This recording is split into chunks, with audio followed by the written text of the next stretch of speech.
కాదమ్మా, ఇప్పుడు ఇంతసేపు మాట్లాడినావు, ఎందుకు నీకు వీడియో తీసుకోవాలా అని అనిపించింది నాకు. ఎందుకంటే నీ మాటల్లో ఎంత పవర్ ఉందంటే, ఆడవాళ్ళు ఎదుగుదల అంటే చదువు లేకపోతే ఏదో ఒకటి చేసి సాధించాలా అనే నీ ఉద్దేశం. అవును మేడం, నేనైతే ఏం చదువుకోలేదు. మేము 5 మంది, మా అమ్మ మా నాయన, నేనే పెద్దదాన్ని. నన్ను చదివించినప్పుడు ఇప్పుడు ఆ పిల్లలన్నా నేను చదివించుకోవాలని నా ఆశ మేడం. ఇప్పుడు మా ఇంటికి ఎవరు పంపించారు నీకు? పక్కన వాళ్ళు చెప్పారు మేడం, మేడం దగ్గర పని ఉంది చేసుకోవాలని చెప్తే వచ్చాను మేడం. మేడము పని ఇస్తుంది, అన్నీ ఇస్తుందని చెప్పారు. అంటే పిల్లలు ఇప్పుడు ఏం చదువుతున్నారు? ఒక అబ్బాయి ఫస్ట్ ఇయర్, ఒక అబ్బాయి 9th క్లాస్. ఇద్దరు చదువుతున్నారు. Good, very good. అది పట్టుదల అంటే. ఏమి ఇప్పుడు నీ ఆదాయమే వాళ్ళకి అన్ని అంతే మేడం. నేను ఫీజులు పెట్టుకొని వాళ్ళ ఫీజులు కట్టుకోవాలి, మేము తినాలి, ఇంటి బాడీకి కట్టుకోవాలి.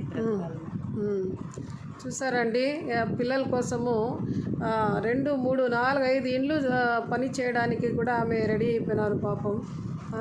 ఇప్పుడు ఈమెని చూసేవాళ్ళు ఎవరైనా ఏదైనా హెల్ప్ చేయగలిగితే చెయ్యండి. పిల్లలు ఎడ్యుకేషన్ గురించి రెస్టారెంట్స్లో కూర్చొనేసి ఎంతో పిజ్జాలు, బర్గర్స్ అన్నీ తినేస్తాము, వేలు బిల్ కడతాము. ఇట్లా వాళ్ళకి ఏదో మంచి ఫుడ్ మనము ఏదో ఒకటి తిని ఇలాంటి వాళ్ళకి మన డబ్బుల్లో కొద్దిగా మనము సేవ్ చేసి వాళ్ళకి ఇచ్చామంటే పిల్లలు ఎదుగుతారు. ఈ నేటి బాలలు రేపటి పౌరులు అన్నారు. ఇప్పుడు ఈ పిల్లలు కూడా ఏదో చదువుకొని జాబ్స్ చేసుకొని ఉద్యోగం చేసి ఎడ్యుకేటర్స్ అవుతారు. కంట్రీకి డెవలప్మెంట్గా ఉంటుంది. కాబట్టి అందరికీ నేను రిక్వెస్ట్ చేస్తున్నాను. ఇప్పుడు నా ఏరియాలో ఈమె వచ్చింది మా ఇంటికి, కాబట్టి ఈమె ఫోన్ నెంబర్ కూడా ఇస్తుంది. ఎవరైనా అవైలబిలిటీగా ఉంటే ఈమెకి హెల్ప్ చేయండి. చెప్పుమా, నీ నెంబర్ చెప్పురా.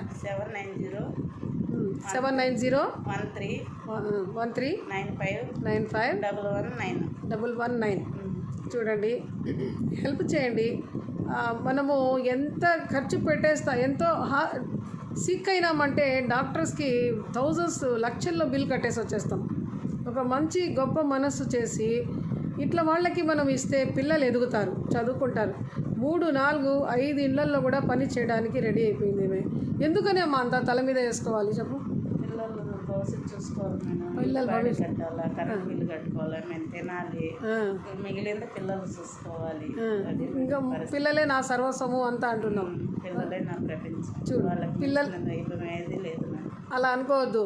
ఎందుకంటే పిల్లలు ఇప్పుడు వాళ్ళ అవసరము, వాళ్ళు నీ మీద ఆధారపడి ఉంటారు. వాళ్ళ అవసరాలు తీరిపోయిన తర్వాత ఏమో ఉండొచ్చు. అంటే ఊరు లేరు మేడం, చిన్న పెద్దనాన్న వాళ్ళకంటే ఊరు లేరు. బాగా నేను చెప్పేది విను కంప్లీట్గా. ఇప్పుడు పిల్లలు వాళ్ళ అవసరము, వాళ్ళు చదువుకోవడం కోసము, వాళ్ళు ఎదగాలి, అమ్మ నాన్న ఇల్లు సంసారం అని పడి ఉంటారు. రేపు వాళ్ళు ఎదిగిన తర్వాత వాళ్ళు చూస్తారనే నమ్మకం నీకేముంది చెప్పు? ఉందా? చూడకపోయినా మేడం, ఇది మన బాధ్యత. బాధ్యత అనేది నెరవేర్చేస్తే వెరీ గుడ్. దాని ధర్మం వాళ్ళ ధర్మం మేడం. మళ్ళా అప్పుడు ఏం చేస్తావు రాను? అప్పుడు నువ్వు ఏం చేస్తావు? అప్పుడు మన కష్టం ఉంటే తిందామే, లేకపోతే ఏడో చెట్టు కింద ఒకటి కిందనో ఏదో గుడి కాడ కూర్చుందాం మేడం, దానికి ఏం చేస్తాం? అందుకే చెప్పేది, ఎందుకంత అవసరమా? ఇప్పుడు మనిషికి డ్యూరేషను చిన్నదే, ఏమీ లేదు. కాబట్టి నువ్వు సంపాదించింది నువ్వు కూడా ఒక సైడ్ కొద్దిగా పెట్టుకో. ఆరోగ్యం కూడా చూసుకో. 5, 6 ఇండ్లు చేసే కంటే కొంచెం ఆరోగ్యం కూడా చూసుకోవాలి. సరేనా? ఇంతవరకు ఏం తినలేదంటావు, ఏమీ చేయలేదంటావు, ఎంత బాధ వేస్తుంది చూడు.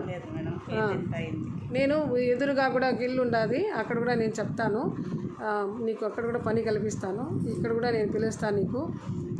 నాకు వీలైనంత వరకు నేను నీకు చేస్తాను.